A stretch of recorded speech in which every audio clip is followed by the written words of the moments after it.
रवि सिंह अपनी बेटी व पत्नी के साथ खुशी खुशी रह रहे थे। जैसे हर किसी का परिवार खुशहाली से रहता है, ठीक उसी प्रकार उनकी जिंदगी भी चल रही थी। लेकिन एक दिन रवि की बेटी निकिता के एक सवाल ने उसकी जिंदगी जीने का नजरिया ही बदल दिया। पास के स्कूल में निकिता छठी कक्षा में पढ़ती थी। अक्सर उसे कभी उसके पिता तो कभी माँ उसे स्कूल छोड़ने जाया करती थी। स्कूल जाते समय तो सब अच्छा रहता था, लेकिन छुट्टी के समय जब भी उसके पिता उसे लेने आते थे तो उसे जरा भी राज ना आता था। निकिता के दोस्तों की माँ पिता साफ सुथरे कपड़े पहनकर अपने बच्चों को लेने आते थे, जैसे हर आम आदमी आता है। निकिता अपने पिता से प्यार तो करती थी, लेकिन वह यह नहीं चाहती थी कि उसके पिता स्कूल की छुट्टी होने पर उसे लेने आए, क्योंकि दिन में साफ सुथरे कपड़े पहनकर ड्यूटी जाने वाले रवि के कपड़े ड्यूटी के बाद इस कदर गंदे हो जाते थे कि बेटी नहीं चाहती थी कि वह छुट्टी के समय स्कूल आए। एक दिन छुट्टी के बाद रवि स्कूल के गेट के बाहर गंदे कपड़ों में अपनी बेटी का इंतजार कर रहे थे। निकिता अपने दोस्तों के साथ हंसते मुस्कुराते बाहर आ रही थी, लेकिन जैसे ही उसने अपने पिता को देखा, गुस्से से उसका मुंह लाल हो गया। गुस्सा भी ऐसा कि पिता को देख उसके पास जाने के बजाय पैदल ही घर की ओर जाने लगी। पिता साइकिल लिए बेटी के पीछे चल दिए। कहाँ जा रही हो निकिता, बैठो। निराश मन से निकिता भी साइकिल के कैरियर पर बैठ गई। पिता थे जो चंद मिनट में ही ना जाने कितनी ही सवाल पूछ बैठे। कैसा रहा आज का दिन, और स्कूल में मन लग भी रहा है या नहीं? चलो बताओ क्या खाना है, वही खरीद लेते हैं। इधर निकिता एकदम चुप थी, मानो उसे अपने पिता से बात ही नहीं करनी है। खैर घर आया और साइकिल से उतरते ही निकिता बैग फेंकते हुए और बड़बड़ाते हुए अपने कमरे में चली गई और रोने लगी। इधर उसकी माँ कविता ने यह सुना तो पीछे पीछे चली आई और पूछा क्या हुआ। निकिता ने कहा, माँ तुम क्यों नहीं आती मुझे स्कूल लेने? माँ बोली, क्यों, तुम्हारे पापा उसी रास्ते से आते हैं, इसमें गलत क्या है? निकिता बोली, उनके कपड़े देखे हैं, सुबह तो सब ठीक, लेकिन शाम होते होते कितना गंदा हो जाता है।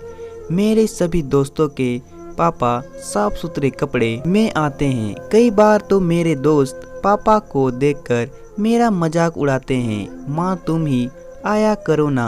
अच्छा निकिता, तुम ही पापा को यह क्यों नहीं कह देती? कुछ दिनों के बाद निकिता पापा के पास गई और कहा, पापा मुझे आपकी एक चीज नहीं पसंद है। रवि बोले, क्यों, क्या नहीं पसंद है? जरा बोलकर तो देखो, तुम्हें खिलौने चाहिए क्या?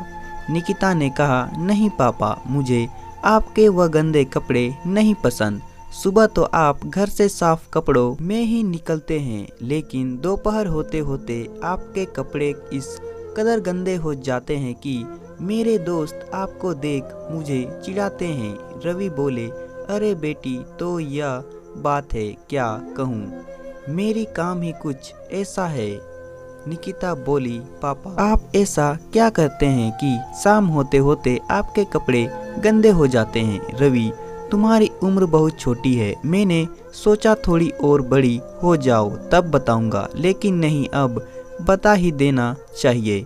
बिटिया रानी, मैं किसी कॉर्पोरेट ऑफिस में काम नहीं करता, बल्कि एक मजदूर हूँ जिसे रोजाना जमीन से 2000 फीट नीचे पाताल में जाना पड़ता है। पिछले दिनों तुमने अखबार में खबर पढ़ी थी, चाल धंसने से 70 लोगों की मौत व मेरी साथी ही थे। मैं खुशकिस्मत था क्योंकि मेरी सुबह की शिफ्ट थी। तुमको स्कूल से लेने जो जाना था। निकिता की आंखों से आंसू थे। पापा आप मेरे लिए इतनी मेहनत करते हैं, मैं कितनी गलत थी। रवि बोला, क्या करूं बेटी, तुम्हारी खुशी के लिए यह काम भी मैं हंसते हंसते करता हूँ।